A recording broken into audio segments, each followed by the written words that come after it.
Kayod Marino para sa inyo. Pakitext lang po sa 4001. Babalik po kami. 3, 2, 1. For the first time in the region, across a shopping mall, Lamsey Plaza introduces Shop for Anything and Pay Later. Shop for anything across Lamsey Plaza in any store in the mall and pay in equal monthly installments in up to 6 months at 0% interest. Offering you convenient shopping in the hypermarket, cosmetics, electronics, and much more. Why pay now when you can pay later? Wait no more and shop to your heart's content at Lamsey Plaza in association with Emirates MBD. Apply for your new Emirates MBD card at Lamsey Plaza. Call 04-335-9999. Terms and conditions apply. Do you want to drive down your vehicle fleet costs? Hertz are recognized as the market leaders in vehicle fleet management, providing expert advice designed entirely to reduce your fleet costs. Right now, Hertz is offering a wide choice of long-term all-inclusive leasing options, ranging from only 3,584 dirhams for Prado, 1,381 dirhams for Yaris, and many other exciting offers. Call 800 Hertz now. That's 800-43789. Drive with confidence. Drive your fleet with Hertz, the award-winning UAE's #1. Filipino Rhythm, brought to you by Al Ansari Exchange. Depositing your labor guarantees just became quicker with Al Ansari Exchange. Kayo po yung nakikinig sa programang Filipino Excellence in the Middle East. Sa mga nag-tune in pa lang ngayon, ang topic po namin ay Kayod Marino para sa inyo. At meron po kaming request sa mga listeners na kung pwede i-translate nila into English to at i-text lang po sa 4001. So marami na po nagpadala, like etong pinaka-latest. His Kayod Marino is a very hard working with an extra effort and determination. Work like a carabao in the exposed field without feeling any tired. Working so very hard with prayers is the success of everyone. Ang ganda, ang dami mga padala dito. Ngayon, ang second guest po natin ay nag-work po siya as a nanny for the past 27 years sa tatlong bansa. Una, 7 years po siya sa Kuwait. Then after that, 16 years po sa Singapore. Dito po sa UAE, sa Dubai, 4 years na po siya. Tapos she has been working with the same family from Singapore for 6.5 years. Ibig sabihin, sa last 2.5 years sa Singapore, tapos yung 4 years dito, the same family po pinagtrabaho niya. Siya po ay single, taga Manila po siya. Siya po ay si Presi Sarino. Good evening, Presi. Hi, good evening sa'yo, El. Ganon din sa'yo, Art and Bluebird. At ganon din sa ating mga tagapakinig. Thank you very much for inviting me here in your prestigious program. Okay. Maraming salamat. Welcome. It's our honor to have Yes. people like you. 27 years. So, ibig 27 sabihin, years. more than half of your life, nasa labas ka? Oo. Tawa si Daddy Kasi Blue. may comment kanina yung ang guest natin ngayon na parang si Nora. Oo. Ito naman isa parang si Vilma. Alam mo, magaling ka talaga, Daddy Blue. Oo nga. Si Vilma yung Ay, if you want to see kung gaano kaganda tong si Miss Vilma Santos dito sa room na to, please check our Facebook wall. Nandoon po ang kanyang dito. Filipino Excellence Middle East. She's really lovely actually. Naku Reyna to ng Safa Park. Teka mo, hindi to showbiz pala, ha? Hindi to kay, but kay ang Mark buhay tapos kasi kay nila, Lambert. no, kasi ang buhay nila talaga parang showbiz. Okay, minsan Si- tatawa, malungkot. Anong kalungkutan ng buhay mo, Miss Presi? Marami. Personal at saka syempre lahat-lahat na rin. Marami Kasi- kang sinakripisyo, right? Oo, marami akong sinakripisyo. In fact, hindi ka nakapag-asawa because of this sacrifice. Ito sa mga sakripisyo mo. In a way, parang ganun na rin yun. Naging busy sa pagtulong sa pamilya. Kaya, sabi ko parang bukas na lang, saka na lang, hanggang sa, yun na nga, years passed and eto, single pa rin ako. Pero hoping pa naman. Ayun mga, as long as Daddy there's Blue. life, there's hope. Baka naman may kumakatok sa'yo dyan na no, but 27 years is really I don't know how you can More than a quarter of a century. Oo. The Presi, ilan napatapos mo for the past 27 years? Actually, ang una kong pinatapos, nursing yung kapatid ko. Okay.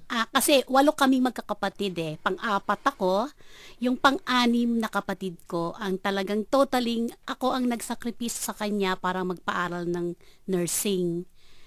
Pero ito na yung sad part ng buhay ko. After nang natapos siya, nag-asawa. Okay. So, Anong naramdaman mo nung Parang ganito yung pamilyarela. nangyari? oo, ang sakit, ano? Maski na yung mga employer ko that time, concerned sila sa akin kasi totally talaga depressed ako. Umuwi pa ako ng Pilipinas noon Okay. for her graduation, and nakausap ko pa siya face to face. Wala siya sa akin sinabi anything, and then when I went back to Singapore to prepare for her review class and board exam, suddenly na lang tinext nila ako na don't bother kasi nag-asawa na siya. So that time talagang para akong pinagbagsakan ng langit at lupa, parang gusto kong tumalon sa 15th floor ng penthouse na tinitira namin noon, ng building na tinitira namin sa Singapore. But sa tulong na rin ng employer ko noon, pinaliwanag nila sa akin na there's still hope. Meron pang mga umaasa sa akin aside from her, so don't give up. Yeah, but okay. it didn't stop you from helping other relatives na magpaaral because of that bad experience? Hindi naman. Although dumating sa akin yung puntong talagang diniretso ko sila ng sabi na I'm not going to help anymore or mag-aaksaya pa ako ng panahon sa kanila kung hindi nila i-value kung ano yung itutulong ko. So, after that naman, ang pinagbuhusan ko ng pagkakataon is yung papalaking dalawang pamangking ko na naiwan ng eldest sister ko dahil namatay silang mag-asawa sa isang vehicular accident. Okay. Yes. Okay. And Dalawa. na-orphan sila at the age of 7 months pa lang. Wow. Yeah, so ako na mismo talaga ang nagpalaki sa kanila. Nung unang nag-aaral sila, tulong-tulong pa kami magkakapatid. Pero later on, nang mag-college na sila, talagang totally ako na nag-shoulder sa kanila. Kambal sila, El. Oo. And graduate na sila? Graduate na sila. Anong work nila ngayon? Sa awa ng Diyos naman, yung babae is, she's working as a secretary sa ABI construction industry sa Manila. At Not married? No, not married yet. Okay. At yung lalaki naman is engineer 1 sa MMDA. Wow. And how do you feel na at least nakapagpatapos ka ng hindi mo anak, ano? Pero Hindi. parang naging anak mo na rin. Sa pilitan pa nga kasi wala kang choice, right? I got no choice kasi talagang ng agaw buhay na ang kapatid ko, talagang hinahanap ako talaga at sa akin ibinilin. Naku, yun ang mahibigat. Yung mamamatay na sabihin. Dapat pala di ka muwi, no? So, Oh my. yeah, and talagang, maski sa mga friends ko, very open ako sa pagkukwento ng life ko kasi katulad ninyo, nagtatanong pa rin na, how come hindi ako nag-asawa? Yeah, because she's very lovely. No, No? man. Baka maniwala ang mga listeners No, but natin it's yan. true. Oo. Panawagan. But ikaw, so talagang ikaw nagkayod, Marie. 27 years is, wow, talagang napapawa ko dito kasi, Yeah. Actually, hindi madali para sa isang katulad ko na ang trabaho ay isang kasambahay. opo.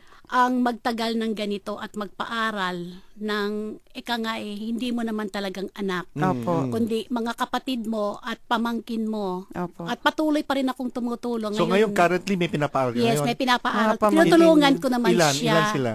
2 sila. Okay. Isang nursing at ang isa daw is nasa first year pa lang siya ng criminologist naman. Okay. Oo, sa criminology. So, hindi madali para sa isang katulad ko, but then sabi nga, through hard work and yung katulad na nga ng sinabi ni Beng, we're all living in a prayer na everything would turn out right. And I know na later on, magkakaroon sila ng kanya-kanyang buhay, That's maiiwan true. ako. Opo. But para sa akin, kung ano man ang what the future holds is maluwag sa kalooban ko, hindi ako nagsisisi sa pagtulong ko sa kanila. Siguro hindi man ako pinalad na magkaroon talaga ng sarili kong anak. Hindi pa. May Pero pag-asa pa yan.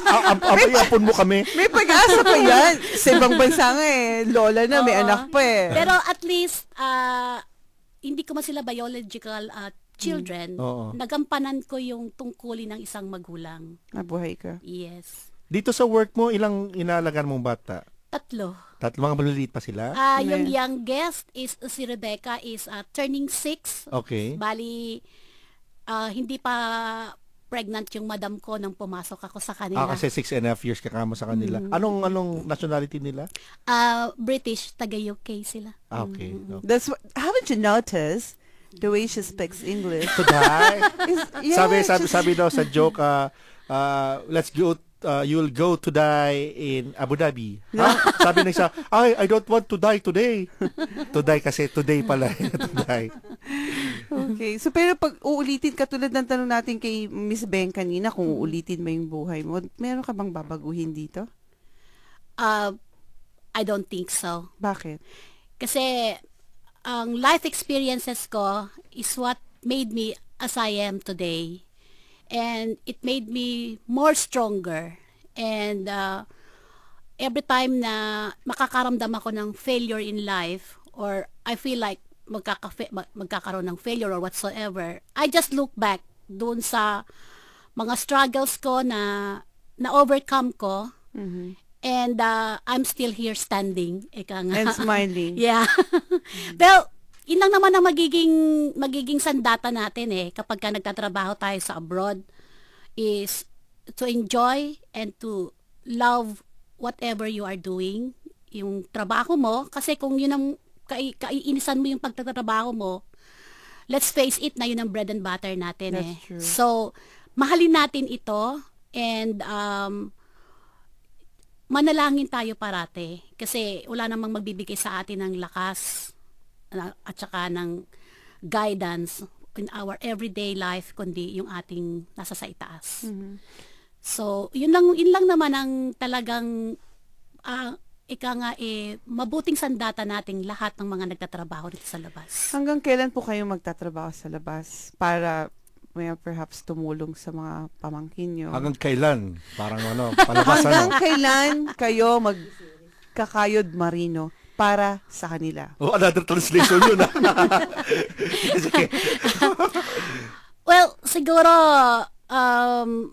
this time I'm putting a limit na. Kasi siyempre, after working for 27 years na abroad. I started young nang magtrabaho. Huwag na nating sabihin kung how young. Kasi may magkakalculate na naman dyan. Oo. Palagay ko, it's high time naman na ang pagkukulang ko ay panahon yung sarili ko. Yeah. So, maybe 2-3 years from now, hanggang doon na lang. Okay. Maraming salamat, Presi Serino. Basahin lang natin yung 4 na text messages. Sabi ng isa, no matter how much blood and tears I sweat and shed just to give you a better future, from Jose Dizon. Isa naman, Kayod Marino, our hard work for the sake of the family future. Ito, Hiba El Hag, makaragkamali ito. Isa naman, Kayod Marino, para sa inyo, work hard, endure, sacrifice for the love of family, from Grace P. Working very hard just for you. I work harder to them. Yan yung mga text messages. Tuloy pa rin tayo magpadala ng text message sa 4001. At pwede rin nyo sa Facebook, pwede rin kayo magtanong na sa Facebook or mga comments sa ating mga guests. So, at meron pa tayo isa pala after this break. So, babalik po kami.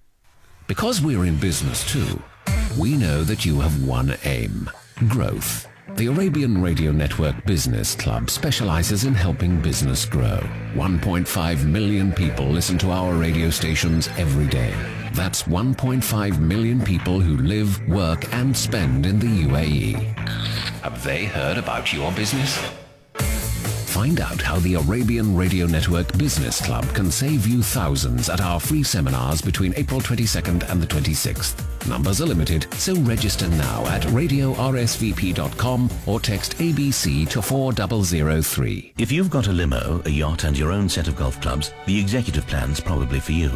Because with thousands of national, international and roaming minutes, free calls within your business, a complimentary handset, access to over 600 VIP airport lounges worldwide and more, all for just 1,000 dirhams a month, it's just what today's business executives are looking for in a cost-effective mobile plan. If you don't have a limo, yacht and your own set of golf clubs, maybe you should get the executive plan. Learn more at do.ae.